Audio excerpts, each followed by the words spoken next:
रोहित शर्मा ने तारीफ कर डाली और एक्साइटमेंट शो कर दी है नसाओ क्रिकेट स्टेडियम अमेरिका के लिए। जी हां, रोहित शर्मा ने कहा कि वो इंतज़ार नहीं कर पा रहे कि कब वो इस क्रिकेट स्टेडियम में अपना पहला मैच खेलेंगे। उन्होंने कहा कि दिखने में काफ़ी खूबसूरत है और काफ़ी खुला और ओपन सा क्रिकेट स्टेडियम है और यकीनन वो कहते हैं कि यादगार एक्सपीरियंस होगा उनके लिए और बहुत सारी टीमों के लिए यहाँ पर क्रिकेट खेलना। याद रखिए कि नसाओ क्रिकेट स्टेडियम जो है वो एक टेम्परेरी अरेंज क्रिकेट स्टेडियम है, जो कि ग्राउंड था और जो जितने इंक्लोजर्स हैं फैंस के बैठने के लिए वो टेम्परेरी मंगवाए गए हैं, लेकर आए गए हैं और जो ही ये टूर्नामेंट ख़त्म होगा ये वापस भिजवा दिए जाएंगे। ये मॉडर्न डे टेक्नोलॉजी है जिसमें भैया बात ये है कि बने बनाए स्ट्रक्चर्स होते हैं, उनको एक बड़े ट्रांसपोर्टर्स के ज़रिए उनको पहुंचा दिया जाता है, जहां पे उनको फिक्स करना होता है, अटैच कर दिया जाता है। सो अब देखिए कि दुनिया कितनी तरक्की कर गई है कि अब आपको बड़ी बड़ी कंस्ट्रक्शंस अलग से करने की ज़रूरत नहीं है। अगर आपने जल्दी से कुछ क्विक फिक्स करना है तो आप इस तरह के बने बनाए स्ट्रक्चर्स जो है वो लेके प्लेस कर सकते हो और बहुत खूबसूरत दिखने में लग रहा है, फैसिलिटेशन भी लग रहा अच्छी है और फिर अमेरिका में हो रहा है तो हम ये एक्सपेक्ट कर सकते हैं कि फैसिलिटी और बाकी चीज़ों में कोई कमी नहीं रह जाएगी और अब मज़ा तो आने लगा है। हाँ, जो चीज़ बहुत ज़्यादा एक्साइट कर रही है प्लेयर्स को कि वो काफ़ी ओपन है तो दिखने में बहुत अच्छा होगा, जहाँ प्लेयर्स को फील काफ़ी डिफरेंट आएगी क्योंकि ये स्टेडियम एकदम डिफरेंट है।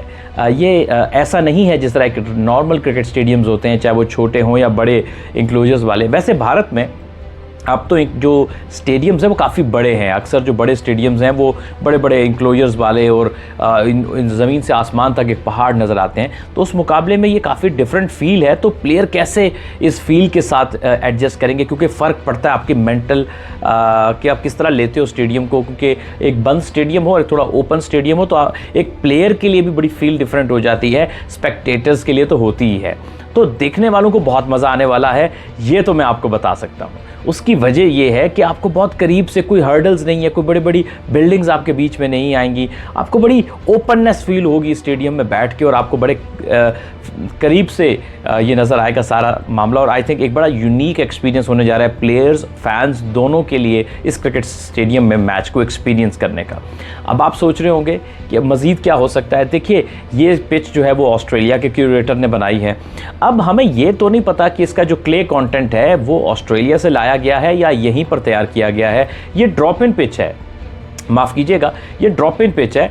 सो ड्रॉप इन पिच किस तरह की है, कैसा बिहेव करेगी, अब ऑस्ट्रेलियन जो क्यूरेटर हैं तो अब हम ये एक्सपेक्ट करते हैं कि शायद बाउंस हो। वैसे जो हमने प्लेयर से पूछा है या उनसे बात करने का मौका मिलता है वो कहते हैं कि ज़्यादातर ऑस्ट्रेलिया में जो पिचेस होती हैं वो स्लोअर साइड पे होती हैं, लेकिन चूंकि अब ये आर्टिफिशियल पिच है, नेचुरल नहीं है, तो इसका बिहेवियर क्या होगा ये तो अब तक एक क्वेश्चन मार्क ही रहेगा। सो ये एक्स्ट्रा एडवांटेज भी नहीं देगा अमेरिका को कि आप कहो कि वो यूज टू हैं खेलने के यहाँ पे, और ये एक अनदेखी एक चीज़ रहेगी जब तक आप खेल नहीं लेंगे कि ये पिच कैसा बिहेव करेगा। तो ये सरप्राइज़ कर सकता है किसी बड़ी टीम को भी, किसी छोटी टीम को भी। सो मेरा ख्याल ये है कि इस पिच के ऊपर बैट्समैन शुरू में तो कम से कम 1 ओवर या 2 ओवर तो थोड़ा देखभाल कर खेलेंगे कि भाई इस पिच के पहले मिजाज को जांच लिया जाए, परख लिया जाए, भांप लिया जाए, उसके बाद फिर अपने शॉट्स खेलने की तरफ जाएंगे, क्योंकि आपकी ज़रा सी गलती आपकी विकेटें उड़ा सकती है और जब एक विकेट्स एक बार गिर जाए तो मोमेंटम वापस हासिल करना कोई मुश्किल हो जाता है T20 क्रिकेट में। फिर आप जानते हैं कि मेगा इवेंट का बड़ा प्रेशर होता है, फैंस की बड़ी एक्सपेक्टेशंस होती हैं, अच्छा करो तो उतना सर पे भी बिठाते हैं, अच्छा ना करो तो फिर जो है वो तिगनी का नाच भी नचवाते हैं। तो ये सब कुछ back of the mind players के भी चल रहा होगा ना, क्या ख्याल है। तो भैया बात यह है कि रोहित शर्मा जो अब 37 बरस के हो चुके हैं, शायद महसूस ऐसा होता है कि उनका ये लास्ट T20 वर्ल्ड कप हो। वैसे तो हम कुछ हतमी बात नहीं कह सकते, लेकिन इट फीलिंग लाइक के शायद रोहित और विराट का ये लास्ट T20 वर्ल्ड कप हो। तो ये दो ख़ास तौर पर रोहित अपनी कप्तानी में ज़रूर चाहेंगे कि वर्ल्ड कप लिफ्ट करें, और भारत जो है वो 2007 में पहला इनॉग्रल T20 टूर्नामेंट जीता था, उसके बाद से नहीं जीत पाया। सो इतने बरसों के बाद अब करीब करीब आप ये कहिए कि 17 साल होने को हैं, तो अगर टाइटल लिफ्ट करता है तो ये बड़ी खुशी की बात होगी उनके लिए। और विराट भी चाहेंगे कि अगर उनका ये आखिरी टूर्नामेंट है तो वो भी एक विनिंग, एक चैंपियन बन के बाहर निकले और अपना पार्ट भी प्ले करें। दोनों प्लेयर ये डेफिनेटली इस विश को लेकर मैदान में उतरेंगे। अब पहला वार्म अप मैच इंडिया को खेलना है बांग्लादेश के खिलाफ 1 तारीख को इसी निसाओ क्रिकेट स्टेडियम, 1 जून को। तो बांग्लादेश जो पहले ही घायल है, उनको अमेरिका ने अपने ही होम ग्राउंड पे हरा दिया, लेकिन उसमें फ़र्क ये था कि वो अमेरिका का एक ऐसा ग्राउंड था जिस पे अमेरिकन लोकल जो प्लेयर खेल रहे हैं वो यूज टू थे उस ग्राउंड पे खेलने के। शायद बांग्लादेश के प्लेयर एडजस्ट नहीं कर सके और अमेरिका की टीम ने उनको 2 मैचेस ऊपर तले हरा दिए। लेकिन यहाँ पे चूँकि भारत ठीक है, बांग्लादेश उस तरह से उतनी स्ट्रांग नहीं है कंपेयर टू भारत की टीम के, लेकिन देखते हैं बांग्लादेश किस तरह जो है वो आता है और किस तरह मुकाबला करेगा भारत का। 2016 के T20 वर्ल्ड कप याद आ गया।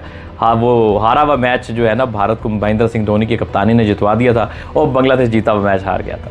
तो कुछ ऐसा होगा। खैर, है तो वार्म अप मैच, और वार्म अप मैच से धोखा ना खाइएगा। कल वेस्ट इंडीज़ ने ऑस्ट्रेलिया के खिलाफ बड़ी तगड़ी रन्स किए हैं, लेकिन आप ये अगर आप स्कोर कार्ड देखेंगे ना अंदर जाके, तो उसमें उनके बॉलर्स जो थे वो बड़े हल्के थे। तो वार्म अप मैच को हमेशा वार्म अप मैच लेना चाहिए, उसको ज़्यादा सीरियस नहीं लेना चाहिए, क्योंकि टीमें इसको एज एन प्रैक्टिस लेती हैं, एज अ सीरियस मैच नहीं लेती। तो ये तो एक बात हो गई। आपका क्या ख्याल है, क्या कुछ करने जा रहा है भारत, स्पेशली नसाओ के क्रिकेट स्टेडियम में? आपकी क्या एक्सपेक्टेशंस हैं, जिसपे पाकिस्तान से भी टकराना है भारत को?